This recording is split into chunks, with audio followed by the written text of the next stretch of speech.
Making improvised rollers for a 41-inch snapper lawnmower deck. William Hovey Smith, 2020. I am the author of a number of outdoor books and also some business titles. And including in this is Create Your Own Job Security. In this book, I advocate individual entrepreneurship, that you should start your own businesses at any time, at any place, anywhere where you need to raise a little money, like maybe right now. And this book will tell you exactly how to do that. My newest book is a novel, Father of the Grooms, Murder, Marriage, and Mafia.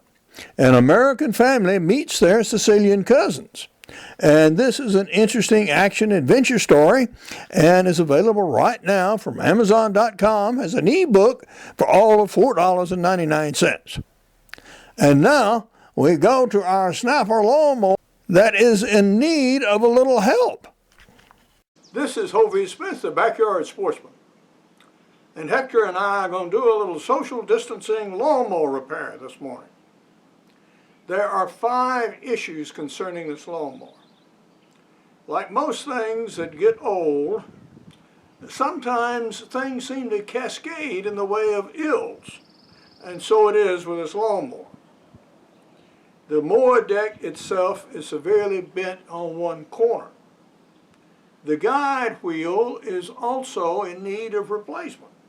Well, it should have been replaced some years ago, but we'll get around to it now. It has one pulley that has become broken off from its shaft. Also, the seat needs recovering, and the mower has lost its pull start rope. The first issue that we're going to be addressing is straightening that bent up mower deck. And what I'm going to do is block against the rear wheels and then use a small jack to put underneath the mower deck and see if we can't use a hydraulic jack to push it out straight. Then actually remove that rubber wheel itself and see if we can't make a wooden wheel to actually replace it. I have a 4x that abuts against both the rear wheels here. My general plan is to take this hatchet and trim this portion right here so it will clear this roller and sit underneath the deck itself. I'll need to trim back to about here, I think.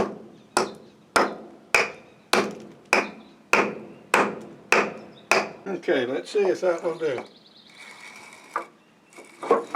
Yep, that fits just fine. So this is another hydraulic jack, and this is of course a car jack out of my truck.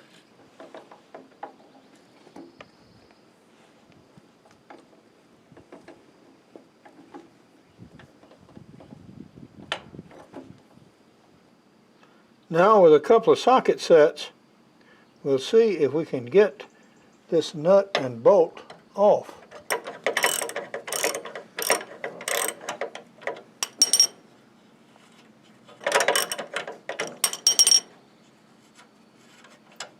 All right, finally.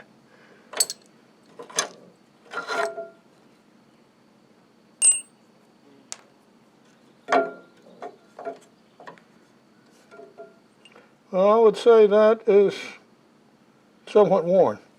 A little work to do on that one. In keeping with the theory that you finish the task at hand before you start another, we went to our True Value hardware store, and for $6 we have a roller. Now it is not as stoutly made as this is. And I'm also going to make a wooden roller. But in the meantime, we can install this one and get going with it. We have installed our wheel here. We have our through bolt, and we used an oversized nut on both sides and a washer. and we have it where it will turn freely. Now it is at an angle to the work, and that's what caused the original wheel to wear unevenly on one side. But this is certainly far better than nothing, and will get us by. We're here at the belt sander, and what we're going to do is we're going to make something that will serve as this roller out of this piece of pecan limb. Now, because the roller is sitting on the deck at an angle, approximately like this, rather than being horizontal, I'm going to grind this roller so that it is shaped in the shape of more or less a longe, that is inclined to one side and deeper, if you like, on one side than the other, so that when I actually mount it on the piece of the equipment, the flat surface will be horizontal to the ground, like that. Now we've measured it, and we've cut out some templates here, so we can sort of keep rough track as we go. This dimension is pretty critical to keep it from binding where it's being held by steel components on both sides. And I'll put some washers on here to protect the wood from abrasion. So we'll start up all our stuff here, and it's going to be noisy as we go because I have two fans going, plus the engine on the belt grinder. We're grinding off the bark, as you can see, and getting rid of the high spots. Now we've still got a good 1/4 inch of reduction to go before we reach our outside diameter. So when you next see it, we'll probably be down to almost all white wood here. It's only after you strip away the bark do you see the character of the wood, or the character of the person either, for that matter. But you see this deep hole here in the bark. So this is the soundest piece of this section of wood here, and this is what's actually going to make the roller. So I've got it protected. So I'm going to start beveling these sides down in this direction, so we get it to look more like a roller, and cut out things like these knots here so they don't disrupt the integrity of the piece. Now most of the rounding work I've done on this flat shelf here just by rotating it, but now that I'm doing cutting, I'm going to bring the piece to this edge, so this edge will actually start to bevel and cut the wood. And I'll show you a little bit of that.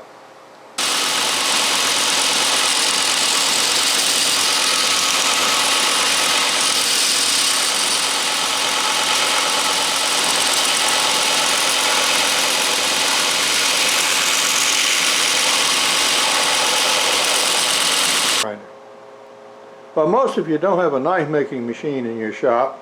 You certainly have a bench grinder. And for moving wood like I'm doing right now, yeah, this can work. And I have made knife handles, etc., etc., and done a lot of fine grinding just by using the grinders alone. So we're going to go ahead and work some of this with the bench grinder so you can see a little bit of that.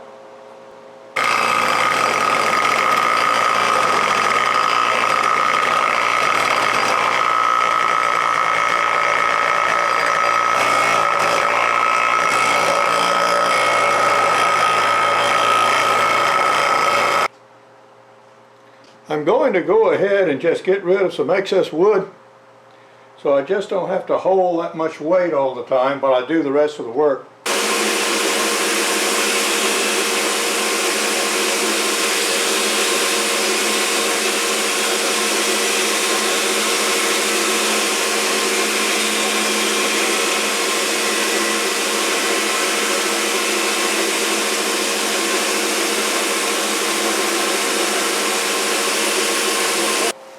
Now I have a much smaller piece to work with.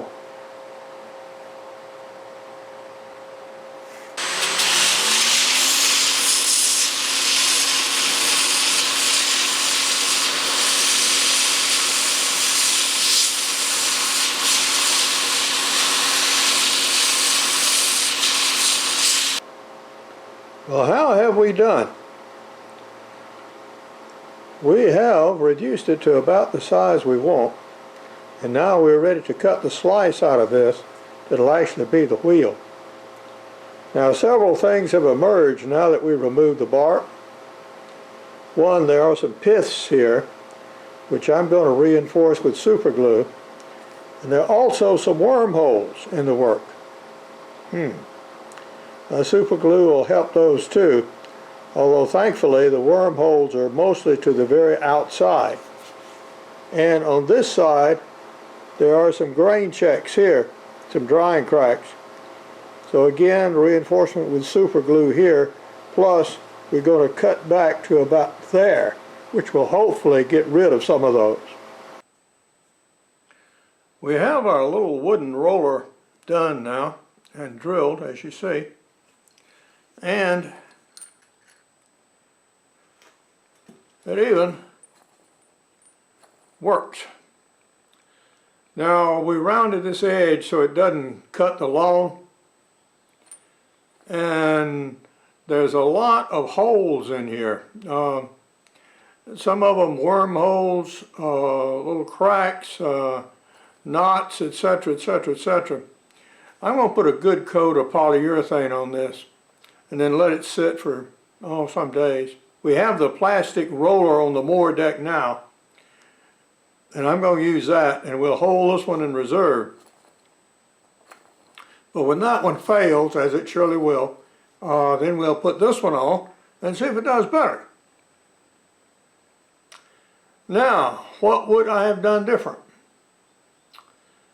Had I had the wood, I would have preferred desert ironwood for this, or locust, or poplar. Those would have been preferred for this kind of use. But we'll see how this does. Now, this would have done better had I used a split out of a much larger branch instead of making this out of a branch itself. That would have eliminated a lot of problems and a lot of weak points in the wood, such as all these little knots and such things. But I thought since this was nearly round to start with and about the right diameter, I'd go with it. As it turns out, that was not my best choice. I should have gone with something split out of solid wood out of the middle of the trunk. Well, no better next time. Perhaps by the fall I'll have a chance to use both rollers, and I'll let you know how they worked. Now, turning the wood on a lathe would have been a faster way to do this, but I just don't have one and really don't have enough work to justify getting one. There will be other videos on repairing the recoil starting mechanism. As it turned out, there was more wrong with that than just breaking the cord. For more information on my books, blogs, and more than 800 YouTube videos, go to www.hoviesmith.com. To find out about my Father of the Grooms novel, screenplay, and movie project, you can go to fatherofthegrooms.net.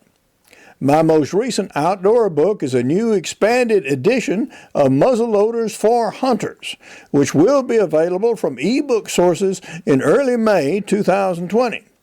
A first edition ebook of my novel, Father of the Grooms, is now available for all of $4.99. Good hunting and good eating from the outdoors. Goodbye, and God bless.